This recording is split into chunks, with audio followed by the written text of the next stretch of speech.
it's often thought of as a kind of Orgon Jidai, a golden age in the history of England. It's the time of Shakespeare, it's the time of many other famous writers. We only think of Shakespeare, but there were many other famous writers at this time, and the English language is taking shape in a very important way.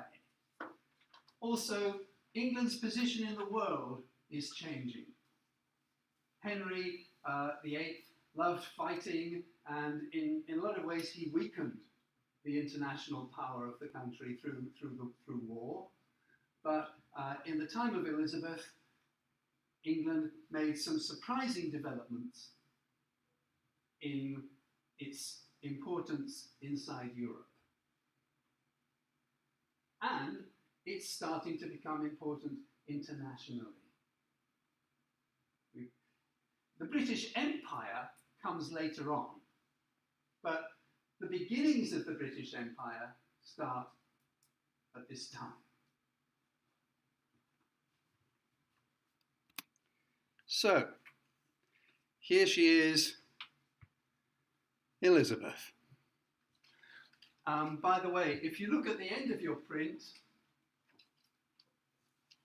there's a little kind of Jordan Daki, just kind of jokey sort of competition for you. Challenge.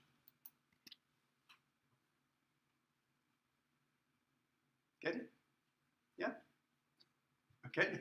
You have to watch the screen, see if you can catch them all. All right? Who winks? All right? It's just to keep you awake and smiling. All right? While I give the presentation. So we start off with her as a little girl, up until the age of about 16 or 17. Remember her mother, Anne Boleyn, Anne of 1,000 Nights, queen for 3 years, lost her head when Elizabeth was less than 3 years old. And just like Mary, the Catholic queen who came before, when Henry ended the relationship, he also made the children illegitimate.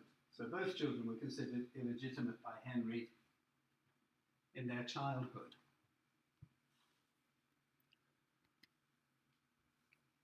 But there were people who were there ready to look after her, people who wanted to protect her, so she was not completely abandoned as a little girl after her mother's head was cut off. Her governesses, there were teachers, there were people who wanted to look after her. I've put the names here, but I won't be testing you on the names of the nurses who looked after Queen Elizabeth when she was a little girl, okay? I just put them there so you can see that there were people like that. And yes, her education was incredibly good. She got one of the best educations in the whole of Europe at that time. The governess, Catherine Champernowne, taught her French, Flemish, Italian and Spanish. When she was 11 years old, she was taught by William Grindal, who was a famous teacher from that time. And after he died in 1548, Roger Ascham, whose publications on education are still very important to the development of education in England, he was her teacher. So she had the very, very best teachers. And notice, she learned many languages. She could speak, in the end, I think she could speak about 12 languages. Right? She was very gifted and also very well taught.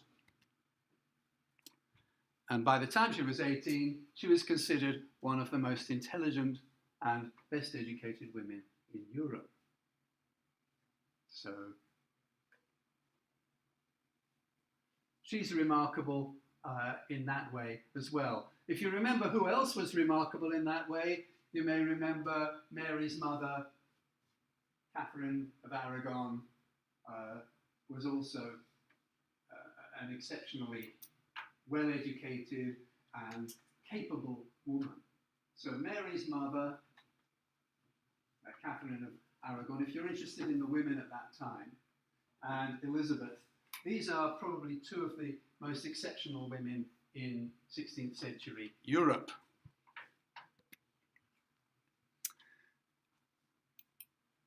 When she was 11 years old, she presented a book to Catherine Parr, who was the next wife of Henry. Catherine, again, Elizabeth was lucky that Henry married Catherine, sorry, not the next, later wife of Henry, because Catherine cared about Elizabeth and looked after her and helped her to grow up inside that difficult situation. And she gave this book as a present to her, The Mirror or Glass of the Sinful Soul. The translation from French she made herself at the age of 11. The embroidery on the cover of the book, this beautiful embroidery, was probably also done by her at the age of 10 or 11. So she was very gifted in all the kinds of skills of that age. Yeah, this kind of embroidery, if you go to the museums in England, or you'll see many examples of women sitting patiently, spending hour after hour making these beautiful embroideries. Remember, they didn't have television, okay? They didn't have mobile phones, they didn't have much else to do, and there wasn't much work for women. So learning how to embroider was one of the skills of those days for women.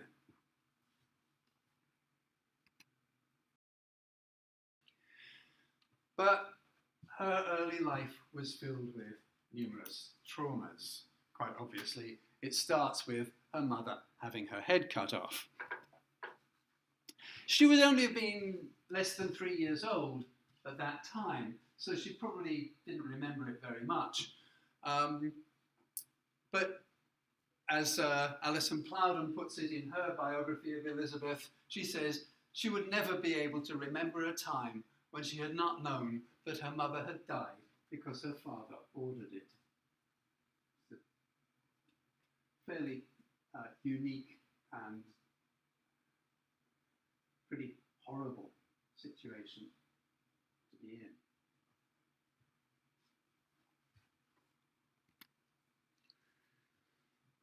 And as I say, she was probably too young to remember much about it, but only a few years later, it happened again. Her father chopped off the head of another wife. And she would definitely be old enough to remember that. So she would connect those two events in her mind. So when she was 8 years old, her father cut off his wife's head.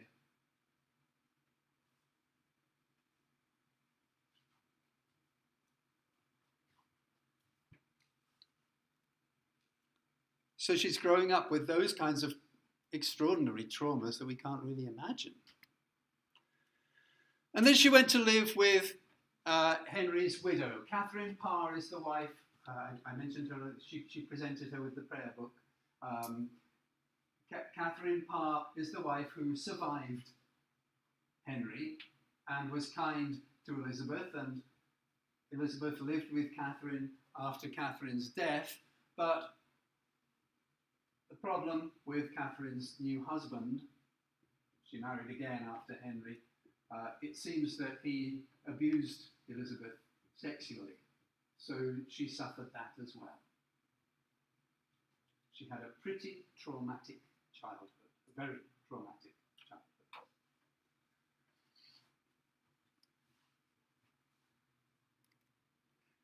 Yeah, we can't be 100% sure of this, but it seems very, very probable from the information that we have. So there are lots of reasons why Elizabeth never married, but surely her childhood experiences must be part of that. That her own father was not a model she wouldn't want to marry someone like that because he might cut her head off. And then Catherine's new husband abuses her. So she's got pretty negative feelings about marriage. Her childhood experiences were very negative.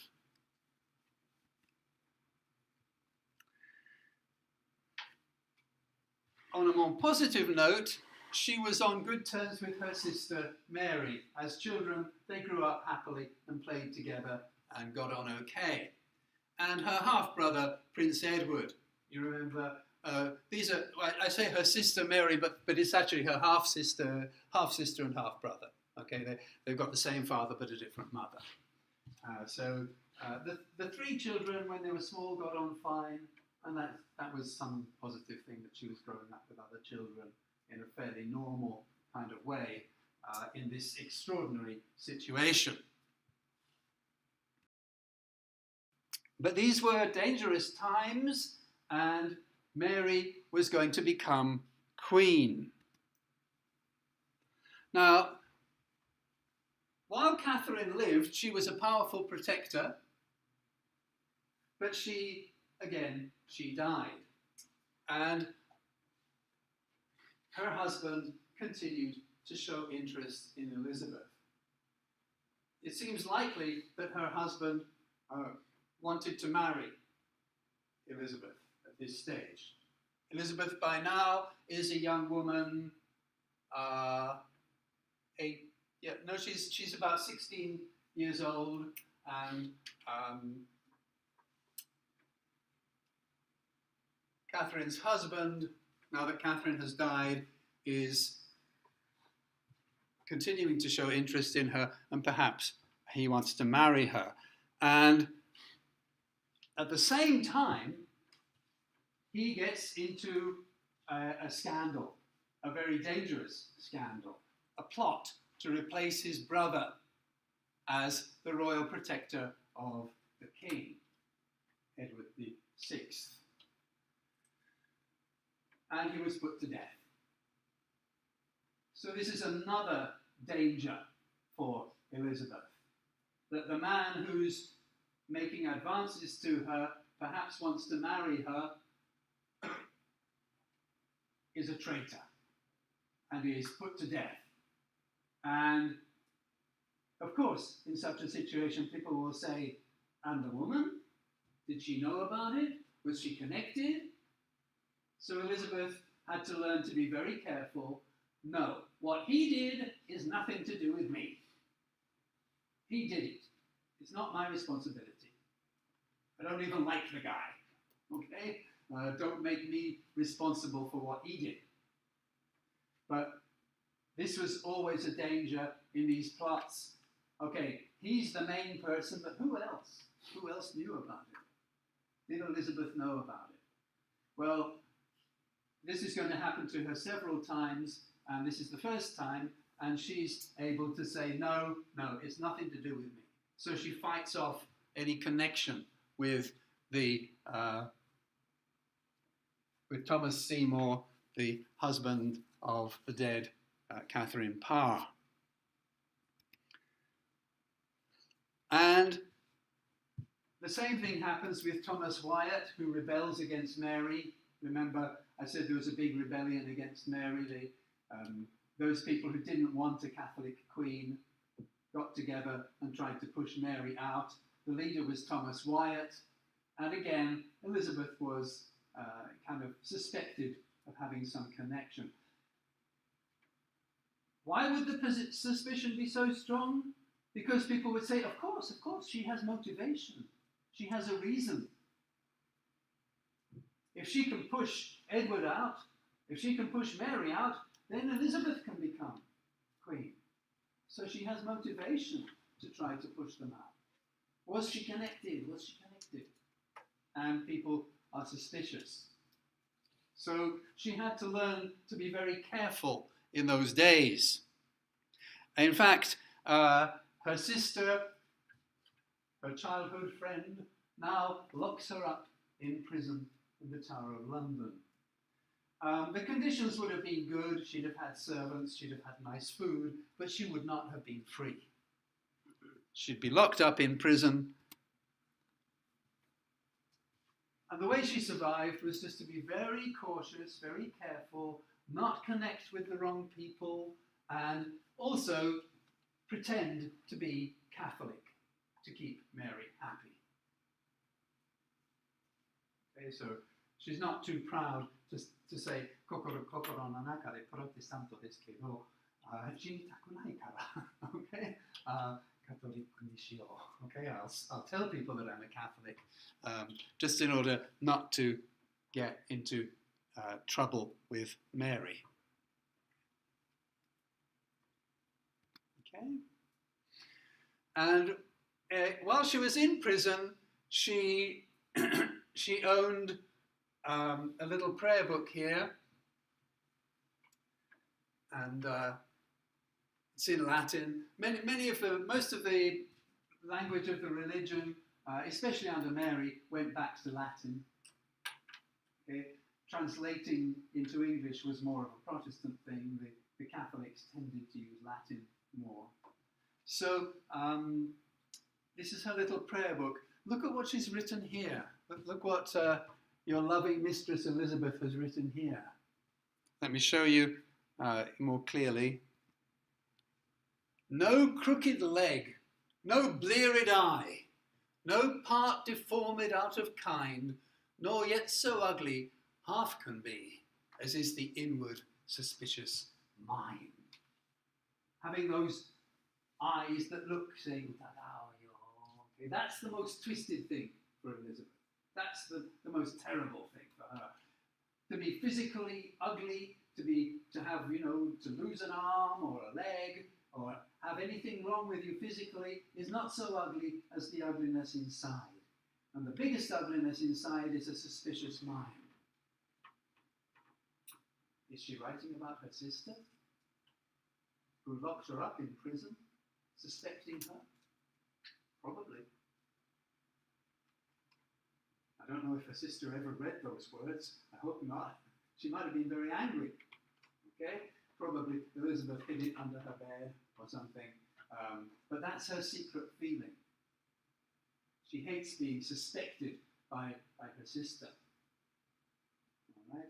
So it shows her clear thinking. It shows her intelligence that she writes those words like that. She understands the situation perfectly. And notice the poetry, the rhythm, dee-dum, dee-dum, dee-dum, dee-dum, no crooked egg, no bleared eye, no part deformed, out of kind, dee-dum, dee-dum, dee-dum. The rhyming, okay? Kind, mind, okay? And in those days, I and B rhymed, so no wicked E, okay? No bleared E. So ugly, half can be. So it rhymes, it's a little poem, or a little stanza of a poem. And then, of course, Mary dies, and Elizabeth is going to become the queen.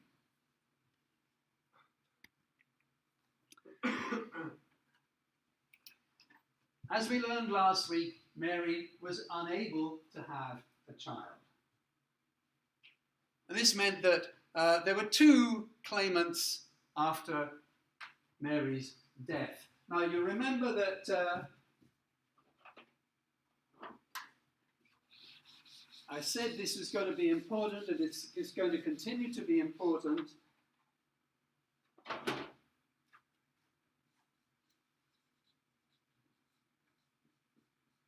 Henry VIII had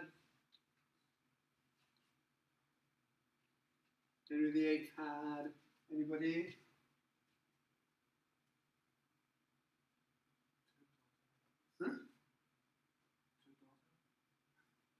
Yes, well, he had, yes, I mean, we look here on the family tree, he had two daughters, all right, Mary, Elizabeth, and then he had the son, Edward, okay? Yeah? But what about here on the tree?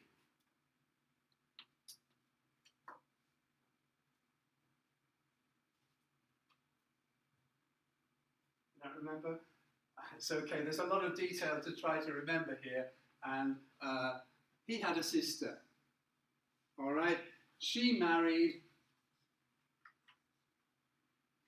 okay, Henry's sister, sorry, I can't remember her name offhand. No, sorry, I won't say her name in case I get it wrong, all right?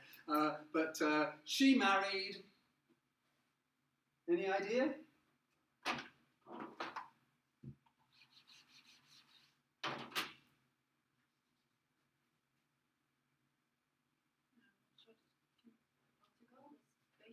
Nope, nope.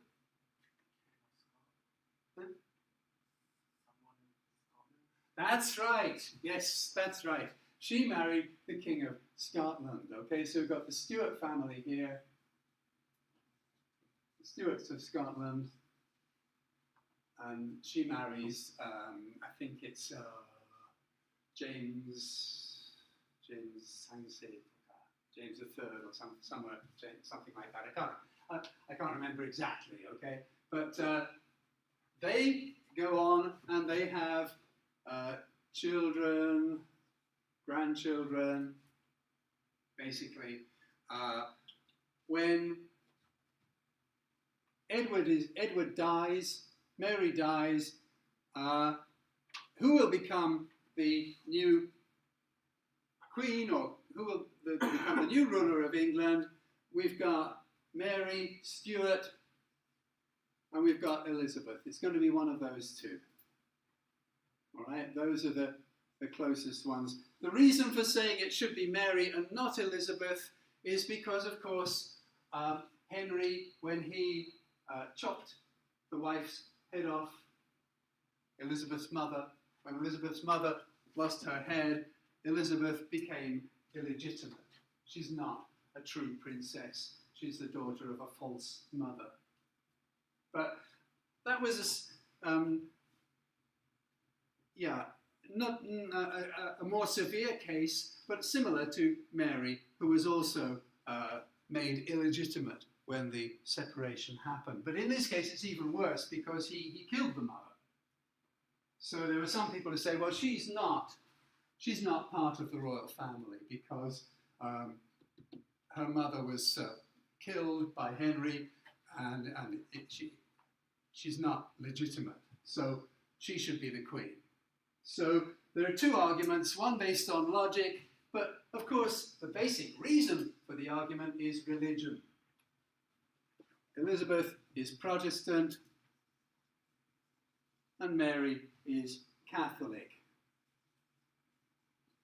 Be careful, don't confuse Mary Tudor and Mary Stuart.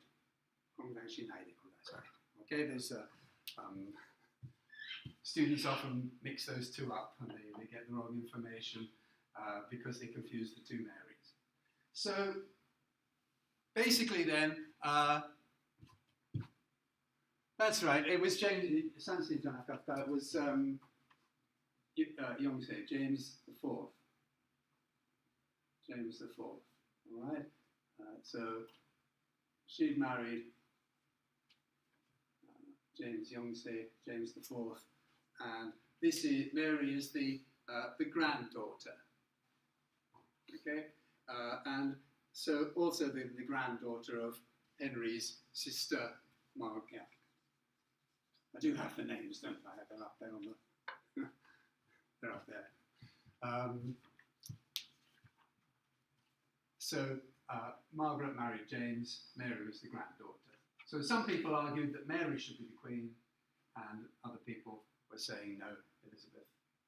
But a big part of the reason was because of religion. Some people want a Protestant queen, other people want a Catholic one. And yeah, Elizabeth is the other claimant aside from Mary Stuart. Now, of course, the Catholics championed Mary and the Protestants championed Elizabeth. Mary was only 17 and she was in France. Although she was the Scottish princess and the Queen of Scots, she had spent most of her life in France. She grew up in France. And at this time, Scotland was also moving towards becoming a Protestant country. And so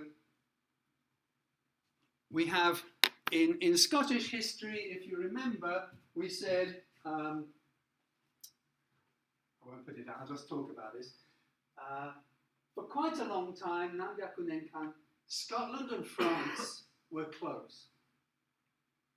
And England was their common enemy.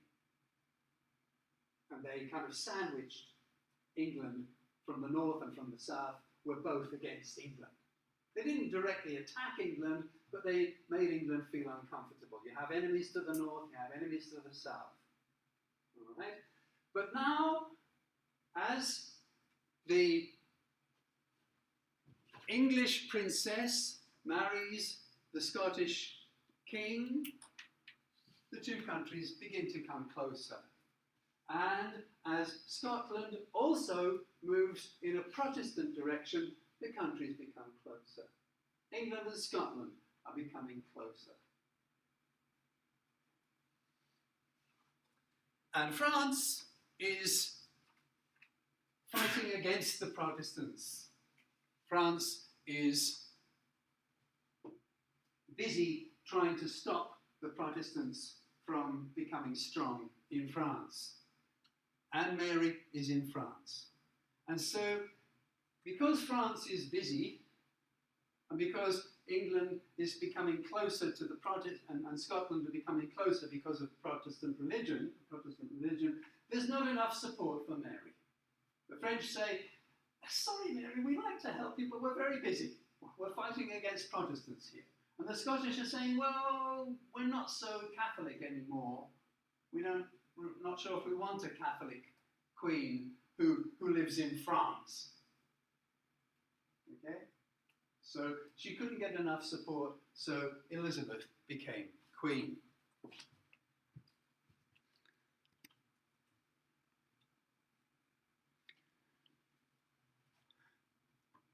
And this is Mary, Queen of Scots. She's the main rival for the throne of England. In the end, Elizabeth became queen, and in the end, Mary was beheaded. But it took a long time before Mary was finally beheaded. So we've got a very complicated and, again, an extraordinary story. Mary's history is also very unusual. So we need to look a little bit at Mary and her life and her story. Okay? All right, so I'm going to kind of break away from Elizabeth for a little while. I'm going to talk about Mary. Are we okay to carry on? Should we take a little QK? We'll carry on. At least maybe I'll take a quick little rest after we've talked about Mary. Okay? So give me 10 minutes or so, and you find out a little bit about Mary and her life.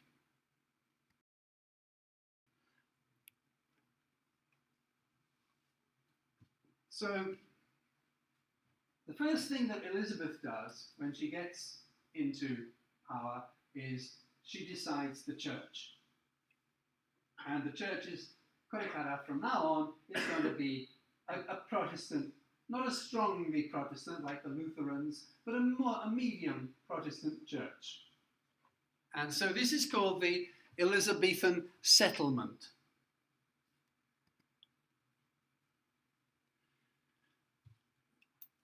Elizabeth was warmly welcomed in London when she became queen. It seemed that the people were happy to welcome her. And there was a big ceremony, and it seemed that she was popular from the beginning. Everything seemed okay.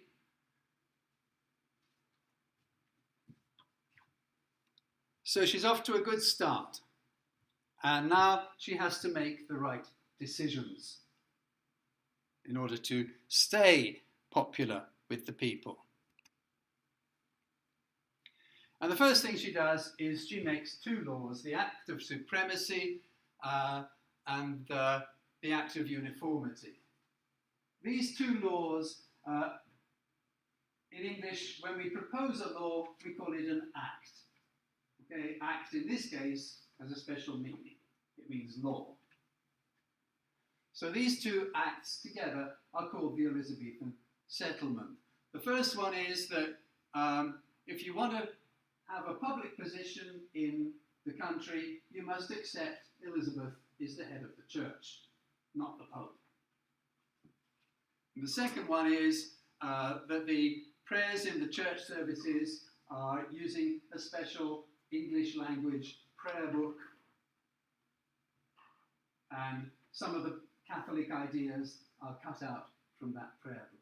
So, Eikoku Kyokai no Misa no naka de tokubetsu na inori no yarikata. So these two things, that she's the head of the church and that we use this book to pray. And together, those things are called the Elizabethan settlement. And so she became queen at the end of 1588, and the law was passed in 1589. So it's the first thing she did, really. And if we take a look at her, again, look at, we've got this parliament, and I haven't talked very much about the Seijika, the parliament. We're talking about the king and the queen, and they do what they want. But Henry, of course, if he didn't like what a politician said, he'd chop off his head. But Edward had to listen to the politicians because he was a little boy. And Mary needed support from people around her. Elizabeth, in the same way, needs to negotiate her position. She needs to listen to the politicians. So here she is, surrounded by the politicians, and what do we notice? One woman surrounded by men. All right, all the way through there. Sorry, the quality of the print isn't so good there, but all the way through, men, men, men. She is the woman at the head, but everyone around her is a man. It's a man's world. There are no women politicians. Zero. So she's at the top, isolated in a sense, as a woman. And the expectation is, of many of those men, we'll be able to control her. We'll keep her in place. Oh, and of course, she will get married. So two big surprises. They can't control her. They have to make an agreement with her. And she's never going to get married. So, if we look at the church, then, one important change here is that doi dekinai hito, the people who can't agree with her church, are defined differently now. Mary would punish them as heretics. A heretic is someone who does not follow the true teachings of the church. But Elizabeth said, no. They can follow whatever teachings they want, but they must not do anything against me as the queen. So for her, the crime was not heresy,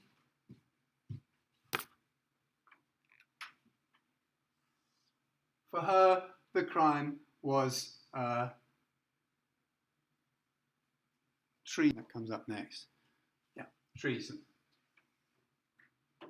Okay. This made an important difference. They couldn't put you to death anymore just for saying, I like the Pope, or I believe in Maria, I believe in the Virgin Mary, or something. You can believe what you want, but you must serve the Queen. The big problem was Catholics saying, we want a Catholic Queen or a Catholic King. All right, that's a danger. But if you go home and you want to pray to a Catholic God and you want to pray in the Catholic way, I don't mind. So it's not exactly religious freedom, but it's a better position than under Mary, where if you believe the wrong thing, you can die. Here, if you go against the Queen as a Catholic, then you can die. All right? That's the idea. That's the basic theory.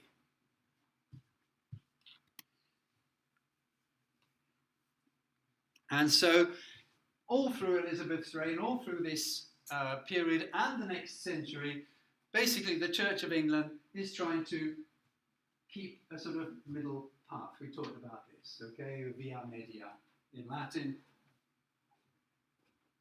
All right, via media.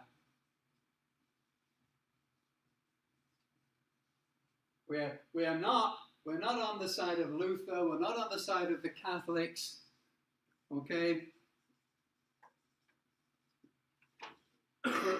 For us, you know, these are extreme. We want to make a church saying, look, we're not a Lutheran church, we're not a Catholic church, but hey, Lutheran people, you can come to our church, we're not so bad really. And hey, Catholic people, you can come to our church, we're not so bad really. We're trying to pull as many people into the middle as possible. Okay? That's her policy. So she never goes in a strongly Lutheran direction, and she never goes in a strongly Catholic direction. She tries to keep the church somewhere in between.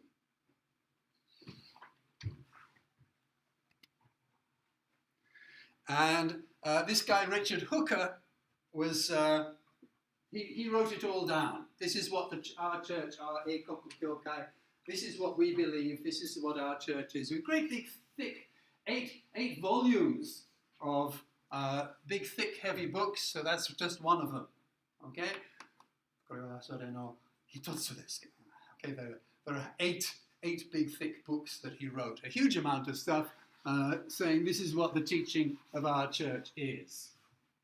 And it's still used today. This is what we believe as Eikokokyokai.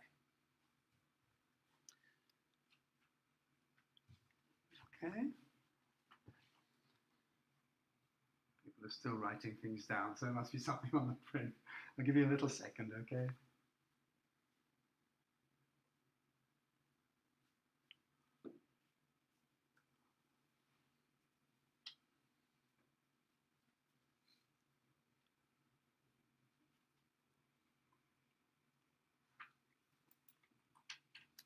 Okay? We get the question of Elizabeth's marriage. As I say, everybody supposed that she would marry, and the big question was, well, who?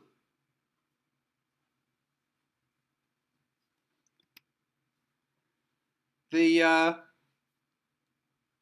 closest possibility was a man called Robert Dudley. But there were kinds of nasty uwasabanashi, gossip, scandal about Dudley's wife. Because Dudley was a married man and his wife fell downstairs. Really? Or was she pushed? Did he kill his wife to try to marry the Queen? Once that scandal came out, she couldn't marry him. Probably they were lovers, okay? Aijin datta kedo kekkon wa muri datta. Really, too many people felt that Dudley was going to bring scandal to the royal family. And there was a lot of opposition. Elizabeth's advisors did not want her to marry this scandalous man. So she was emotionally close to him. She was probably physically close to him. Most people, historians mostly think that Elizabeth did have lovers. She had IG. Okay? She was famous in those days. She was the Virgin Queen. So, okay, most historians don't think she was a virgin, right? But certainly she didn't marry. So in that sense, okay. But she was having relationships with men, and especially with Robert Dudley. And there were several royals from other countries: the King of Spain, the King of Sweden, the Archduke of Austria, the Dukes of Anjou, Henry and Francis. There was competition from abroad for Elizabeth.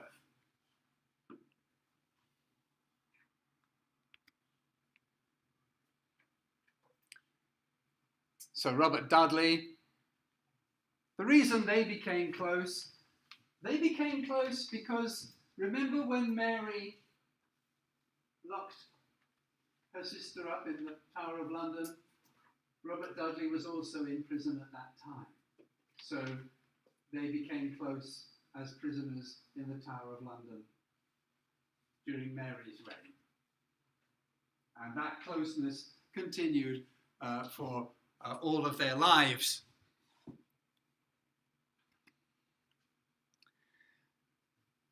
The King of Spain.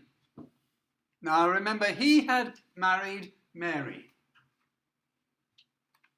Mary Judah Mary ise Spain no Osama o kekkon shita koto o oboete masu ka? Niki de wa nakatta kekkon. The English people weren't very happy to have a Spanish king. They thought maybe he will control the country and England will be controlled by Spain. In the end, he wasn't interested and he went off to fight in other countries. But now Elizabeth is there and he wants to marry her. Okay? And so he's going to play an important position here because, well, after the oshiemasu. But basically, he likes her, he trusts her, he wants to believe her. いろんなことをイギリスはスペインに悪いことをしているこの時代、彼は許す。So he forgives Elizabeth for many things that England is doing against Spain at this time. Because he's hoping that she's going to marry him and he's kind of waiting for his chance. But in the end, she never married and she became known as the Virgin Queen.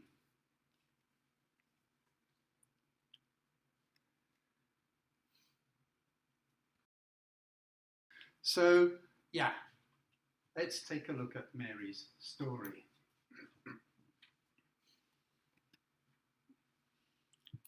Mary was one of the biggest problems that Elizabeth had. Quite a lot of people died in Elizabeth's time. But I think the difference between Elizabeth and her father was that she didn't like killing people. She didn't enjoy it. Her father seemed to be quite happy chopping people's heads off and burning them. It seemed part of his appetite. He was a cruel man. She lived in dangerous times and quite a lot of people died in those days, but she didn't seem to enjoy it. And Mary was made Queen of Scotland when she was just a very little girl, just 1 week old. And then by the time she's 6 months old, she's promised in marriage to Edward. Remember, Edward dies. So she's supposed to be marrying, okay, Mary when she's a little girl. She's supposed to be marrying Edward. Okay? So 6ヶ月までの人生は。すごいでしょ。1 week old, she's queen. 6 months old, she's going to marry the English prince. Okay? 私たちの人生と比べられないでしょ。We really can't compare the kinds of lives that we have with her extraordinary life, just by the time she's 6 months old even. But the Catholic forces in Scotland broke off the match. They said, no, he's Protestant, we don't want our Catholic Mary marrying a Protestant prince. And Mary then grew up, as I said, mostly in France. And at the age of 15, she married Prince Francis, who then became King Francis, and then died. So by the time she's 16, she's the Queen of Scotland. She was going to marry Edward, but then she marries the King of France, and he dies. All by the time she's 16 years old. What a life. So then Mary decides to go back to Scotland. Well, this is quite dangerous because, as I said, Scotland is becoming more and more Protestant, and she's very much Catholic. So will they welcome back their queen? For so many years, she's Queen of Scotland, but she's a little girl living in France. Now she comes back home to her country as queen. Will they welcome her?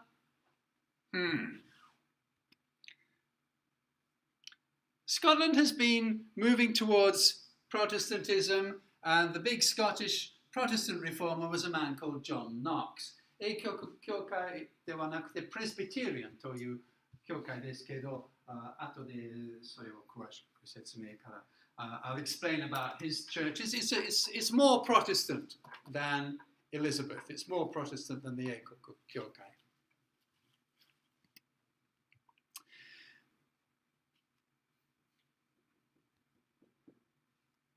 So Mary then marries her cousin, Lord Darnley. Now, this is really like shosetsu mitai no hanashi. She marries Lord Darnley, and then she has an Italian secretary called Davirizio, and the Italian secretary is murdered. It seems that her husband was jealous of the secretary. Was there some kind of affair? Okay, we don't know. And then Darnley himself is murdered. Okay, so let's kind of, I'll try and write this down a little bit for you. Mary goes back to Scotland and she marries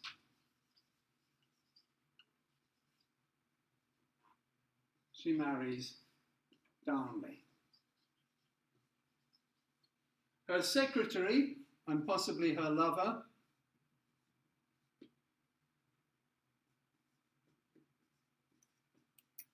is killed.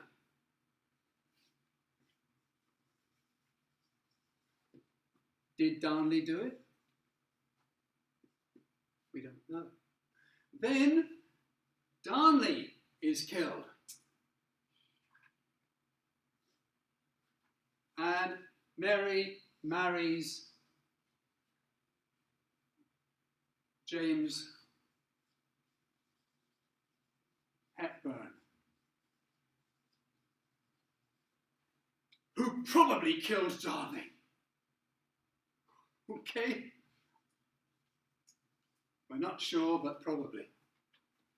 Okay, so he kills her secretary. Was he her hygiene? Was he jealous? He now kills Darnley, probably, and then marries Mary. 16th century Scotland was not ready for this kind of scandal. This is something that happens in, Hollywood movies today. It didn't happen in 16th century Scotland, all right? This is Scotland could not accept this. So she was forced to abdicate. They pushed her out. They said, we can't have a queen. I'm sorry, but we can't have a queen who gets caught up in that kind of thing. And so she was pushed out of Scotland and she went to England.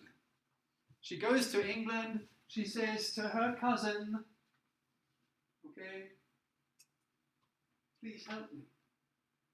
Her cousin is Elizabeth. Okay, remember the two families are connected. She goes and says, cousin, help me, protect me. And she's hoping that England will make her Queen of Scotland again.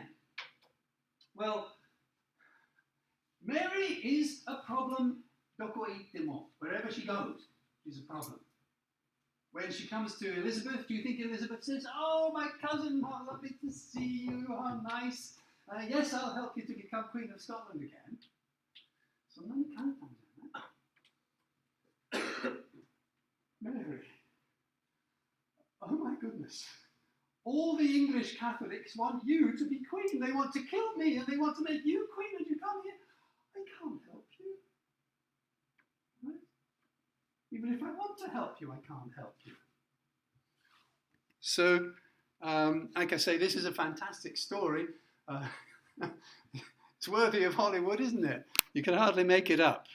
But, or worse. So there she goes. She goes to England expecting Elizabeth is going to support her. But Elizabeth says, no, I can't really help you. Because the English Catholics want Mary to be queen.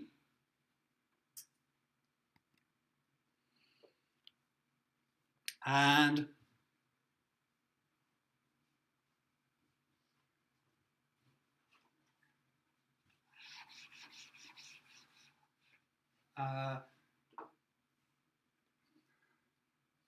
so many times the Catholics tried to kill Elizabeth.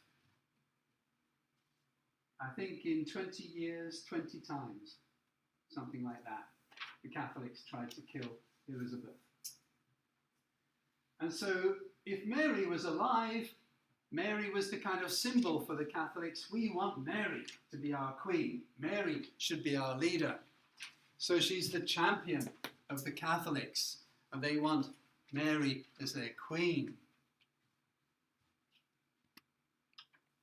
So it was much too dangerous for Elizabeth. She could not let Mary go free. But as I say, Elizabeth was not cruel. She tried to look after Mary. She kept her as a kind of, basically a prisoner, but living in very luxurious circumstances. She's living inaka no okina kanemochi na hito no ie ni sunderu. She's free to go out of the house. She's free to wander around, but she's not free to go to a different place. That's where she has to stay. And she stays there for some years.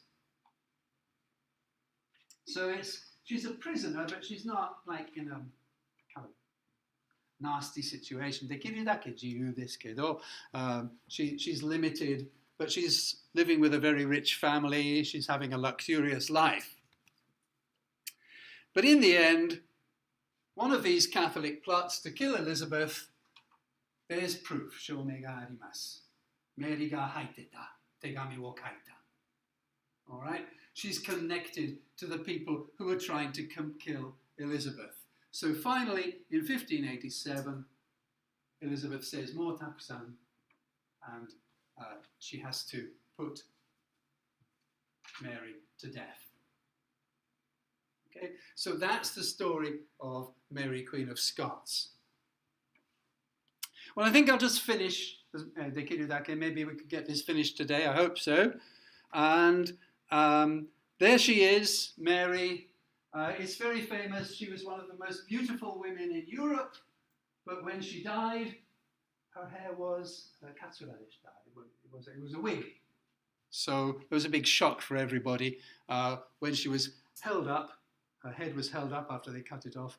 The hair wasn't real. Okay, so that's just one little detail of her death. But yeah, another horrible detail is that the executioner was probably drunk and he didn't kill her the first time. He had to do it twice in order to kill her properly. So terrible when you think of the actual reality of those kinds of situations. So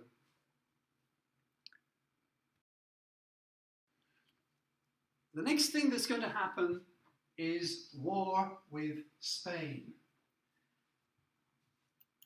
Like I say, Elizabeth didn't really want to kill Mary, but she had to. But Mary was Catholic. Spain was Catholic. The King of Spain had been very kind to Elizabeth for so many years. But finally he says, "Mo takusan. You killed a Catholic princess." So he had been patient in all sorts of ways. He was patient when she refused to marry him. He was patient when English ships attacked the Spanish ships coming back from the Americas. Because Igirisu no shokuminchi jidai no mae, Spain no shokuminchi jidai deshita. The Spanish ships would go to America, they'd bring back gold, they'd bring back all their treasures, and the English would attack them. Kaizoku no yoni. And Elizabeth was happy to let the pirates attack the Spanish ships. Because the pirates would come back to Elizabeth and they'd say, "Takusan no takaramono torimashita. Hanbun gurai ni shiyoka." Okay, so they would give her a large part of the treasure, and for her, they were big heroes. Okay, but for the Spanish, they were just pirates. And he was very patient about it. He was even patient when she made an alliance with the Protestant rebels in the Netherlands.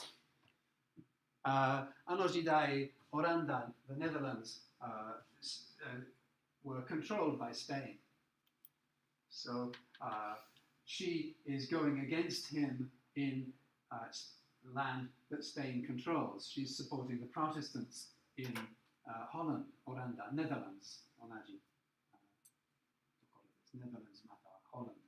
And so he even accepted that. But when she killed a Catholic princess, when Mary was beheaded, he finally accepted that that was the end, and he decided to fight.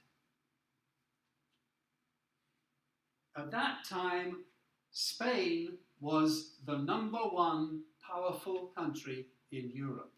Spain was the big, powerful country, attacking little England.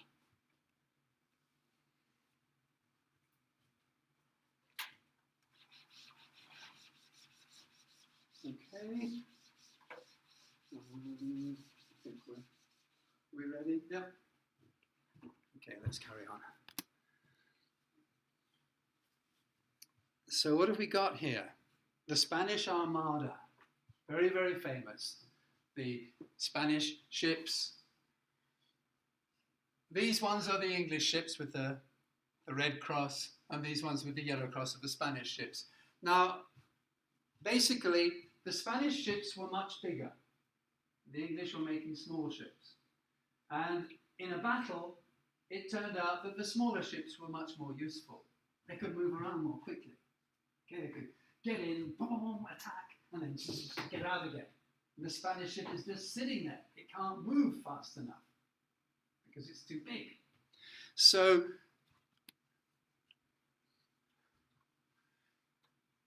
at this time, Spain was the most important country in Europe. England was not such an important country. Everybody thought England will lose.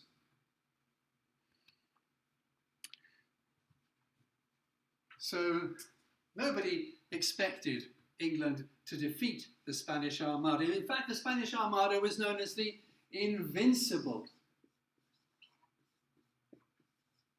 Armada, unbeatable.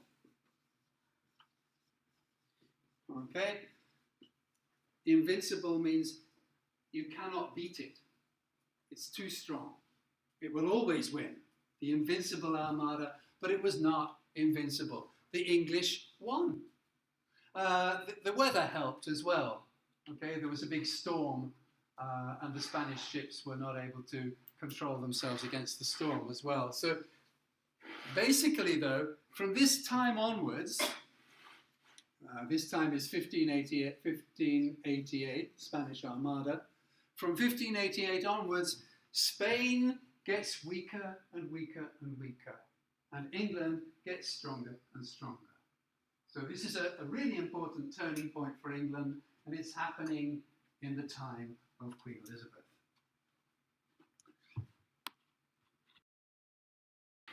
All right, very quickly then, the end of Queen Elizabeth's reign, the last years. The relations with Spain had been getting worse since 1585. So this is when Spain really started to get very angry with England, and the fighting carried on until 1604. So this is a very important battle, but it's not the end of the fighting between the two countries. It started before and it carried on afterwards. So during this period, Spain is the big enemy for England. Partly because it's Catholic, and partly because it's very strong and attacking. And then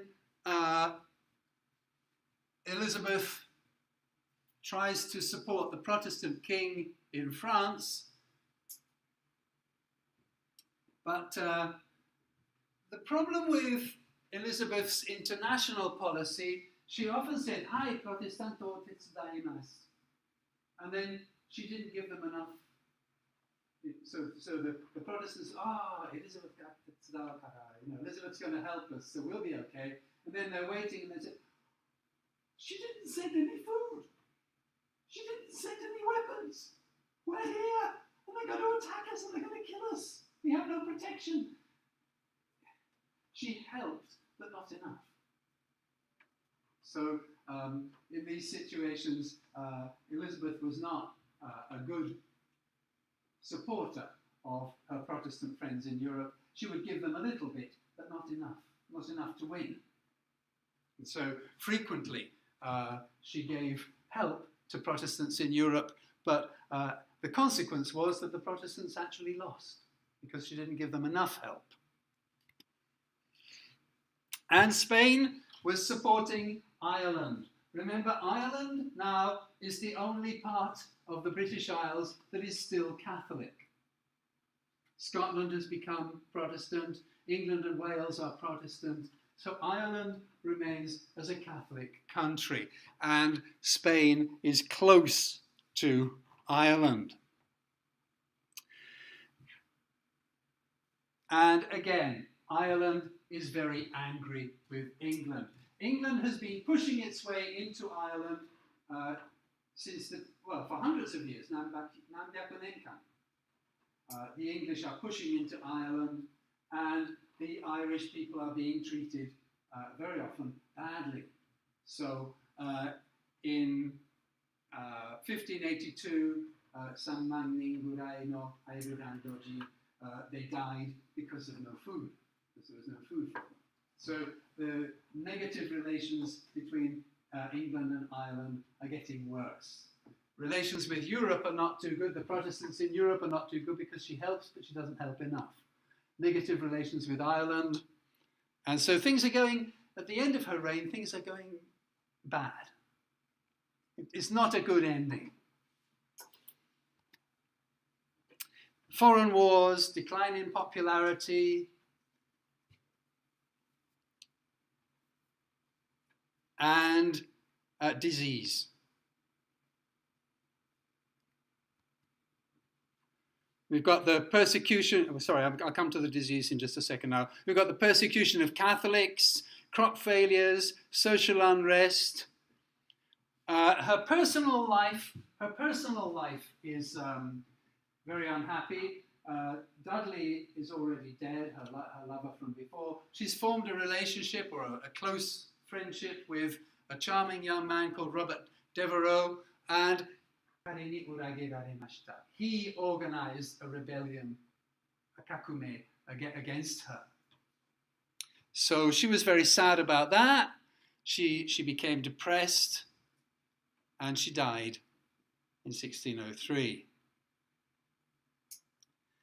And because she had no children, it was already decided that the King of Scotland would become the King of England.